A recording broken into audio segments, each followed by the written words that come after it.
Welcome, aka Patters. I'm Peter A. DeLuca, the pop culture pope, aka ya boy, and this is AKAPAD's Audio Audacity Podcast. And today, right here, right now, we're continuing our cyborg thread, and we're talking Upgrade. Have you seen this movie?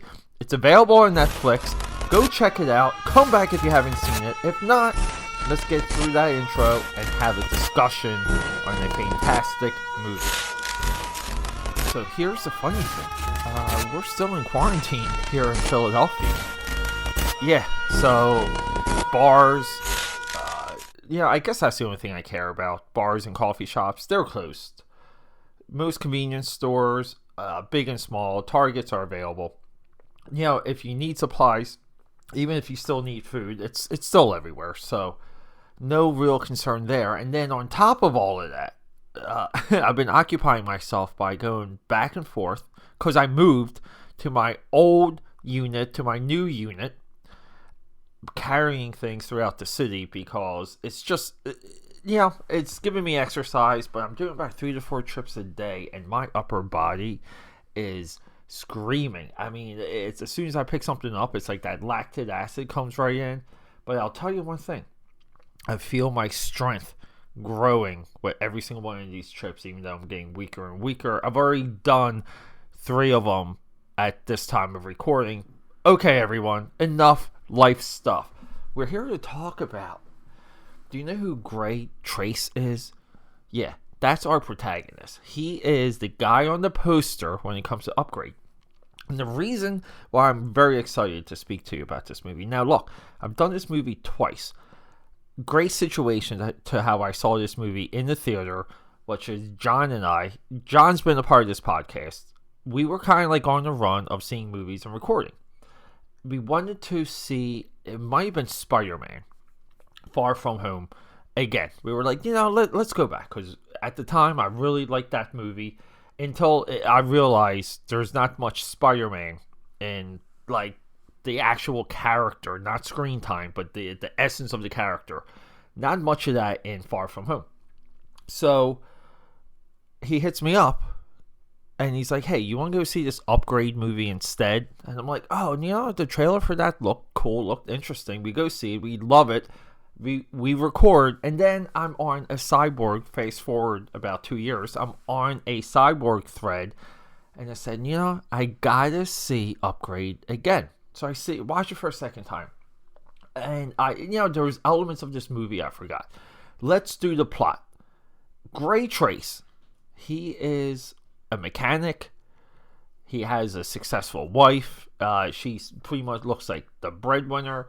We're in the future, but not too much in the future. All the design work, it's all Sid Mead design work. This is almost like the Elon Musk future. And everything's shot 80s-ish. Everything's darkish. John Carpenter, Escape from New York, I'm looking at you. And then him and his wife, they go meet up with one of his clients. His clients is like the Elon Musk or Bill Gates or Jeff Bezos, CEO. Fantastic looking place. Really cool stuff. And she's like, oh my God, I even know who he was making his car for, because this guy's buying a classic car off of our protagonist. And then fast forward, they're on their way back, car accident, the girl dies. This dude becomes a paraplegic and then gets a experimental experiment operated on him. Operational experiments. Experiment? Can I say it again? Experiment. And boom, he's walking. He has the STEM, STEM. That's the acronym for the computer that's in him. And he can toggle between giving the computer control and him taking control. And essentially, STEM allows him to walk and do all these amazing things. And that's it. That's our plot. It's not original. It's RoboCop. It's essentially RoboCop. And we deal with this idea of the creator and the creation. That's what STEM is. This movie leads into a perfect ending that I desperately want a sequel for. But along the way, we have a hell of a cool villain. We have awesome henchmen.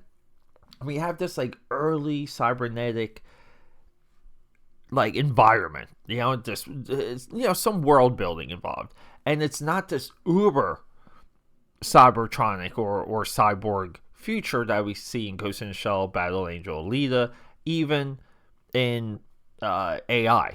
Like this is almost like the birth of all of those universes, which also makes this movie super enjoyable because that's the unexpected part of this movie.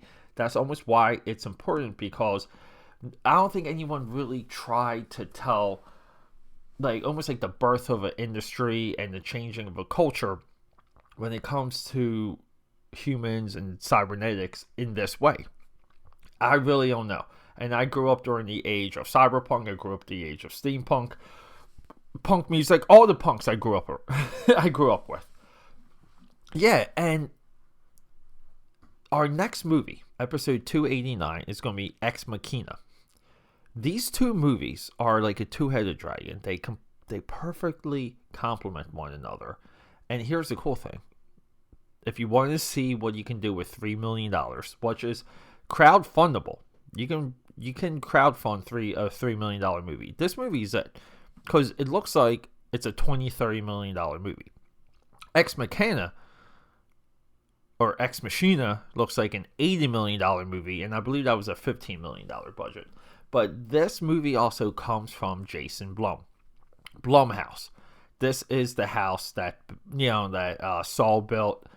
Our director, Leia Whannell, he's the writer for Saw, Insidious.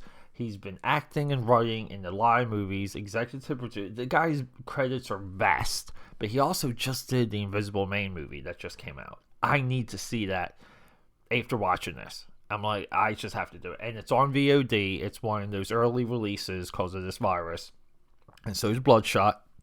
And you guys know Bloodshot, technically, can we argue that Bloodshot is a cyborg? Because the next movie, too, we go back to the consciousness. Does consciousness in the machine make that a cyborg?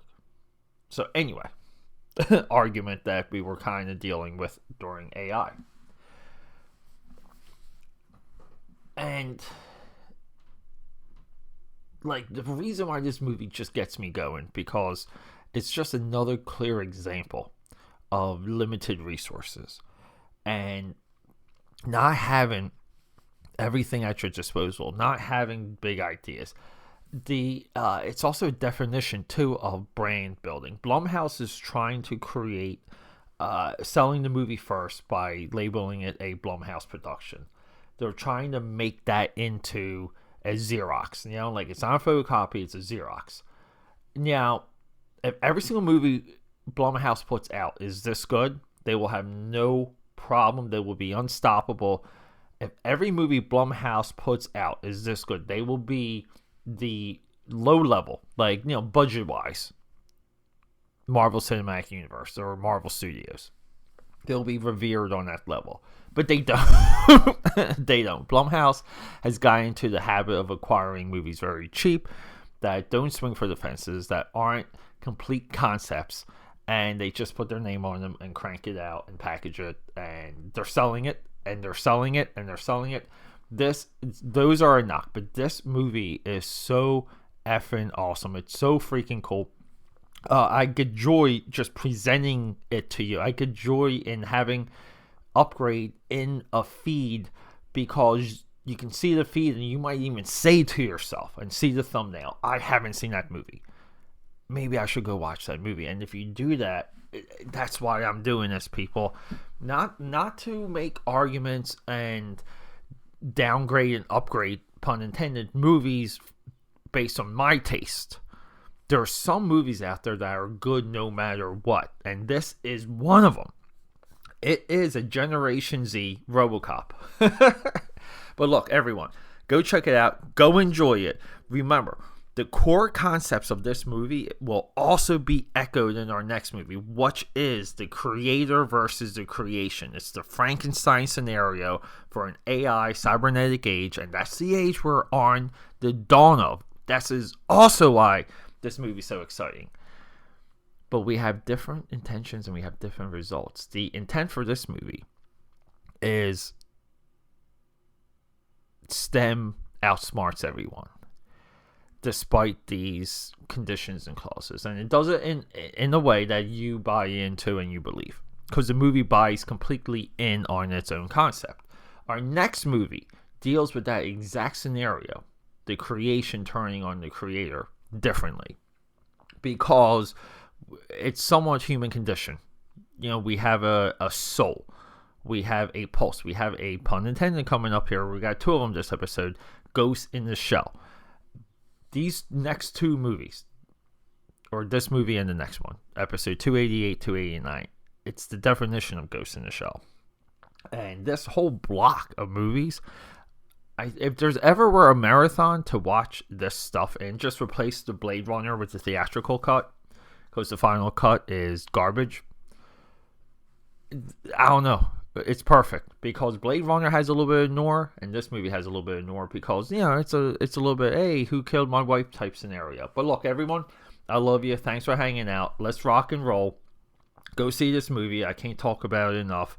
And we're going to continue this conversation also in our next episode. So they're going to be friends, but you and I can be friends too. Hit me up on Twitter, AKAPAD, and you better hit me up on the Instagram, AKAPAD13. I'm doing March of Robots, and that's one robot drawing a day for the month of March, and I'm using World Wrestling Entertainment, WWE Superstars, as the theme. So we get someone like The Rock or Stone Cold or Hulk Hogan, and we make them into a robot. So if you want to see some of those results, go check it out.